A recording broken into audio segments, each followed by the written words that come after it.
The Southern DHB has this afternoon confirmed to Checkpoint that there are currently 569 urology patients waiting longer than they should for treatment. Now, as you'll know, Checkpoint has investigated this at length. In August and September, we revealed the full impact of delays to treatment in the urology department, some of them in the most serious cases, and I quote, life-shortening.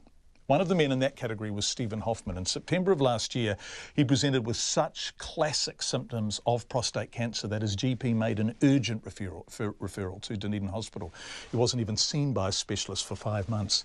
Having initially been told he'd have surgery within weeks of his referral, he waited 11 months before it happened. He's now terminally ill with secondary cancer, and he's still waiting, this time for paperwork. I went to see him this morning.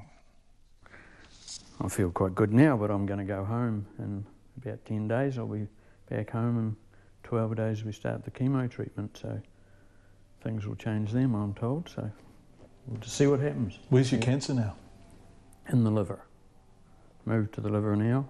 It's prostate cancer, travelled to the liver, called secondary cancer. So it started in your prostate. You had, and we've talked about it before in Checkpoint, you had this ridiculous delay in your treatment. Mm-hmm. And in fact, we've had the Chief Medical Officer from the Southern DHB admit on Checkpoint that the delay was far too long. Yep. And now the cancer's in your liver. Yep, yep. So it was a difference of basically 8 months that made the difference of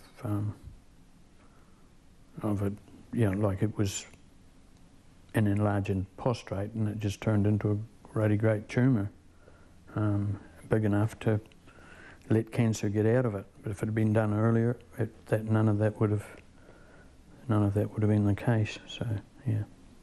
And now it's in your liver. Yep. Now it's travelled to the liver.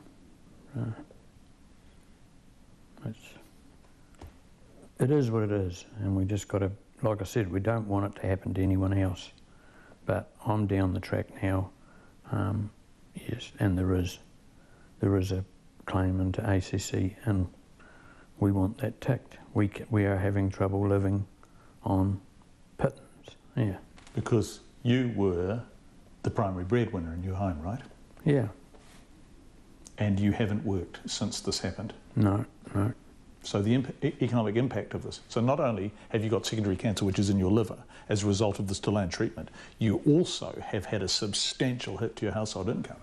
Oh, we've used up all our savings and holiday pays, and everything's gone, so you basically are in a situation to run your house. You can't even put petrol in the car to go for a drive.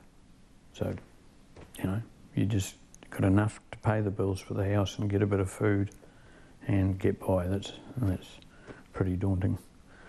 Pretty daunting cast if you're on a limited time that you want to enjoy a few things before you go. Yeah. So you want to put in a claim to ACC because of what we can shorthand as a kind of medical misadventure, because there wasn't the adequate response to the diagnosis, and because you developed secondary cancer during the time you waited for treatment. There is a compelling claim to be made to ACC here, right? Yep. But you need documents from the Southern DHB. They're just waiting on 2 reports now, one from the general administration side and one from one of the specialists, and then he will do it. The ACC clinical advisor is waiting for them to come, and he wants to fast track the claim to get it through, but he needs those reports to get it. From the Southern DHB? Yep. The same people who made you wait for your treatment and developed secondary cancer while you waited are now making you wait for your forms to make an ACC claim? Yep. Yep. Yep. I can understand on one side of it the specialist, so the guy that did the operation on me. I know he's got about hundreds of cases backlogged trying to get through them, so he's under pressure to find a bit of time to do a report. But the other side of it, the administration side, I don't see why that report isn't done and put in. So yeah. Has anyone apologised to you? No.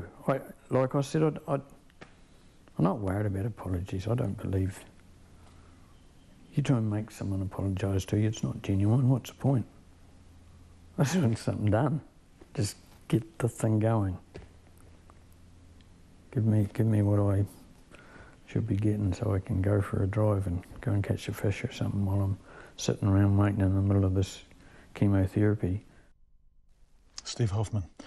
I was talking to him earlier today.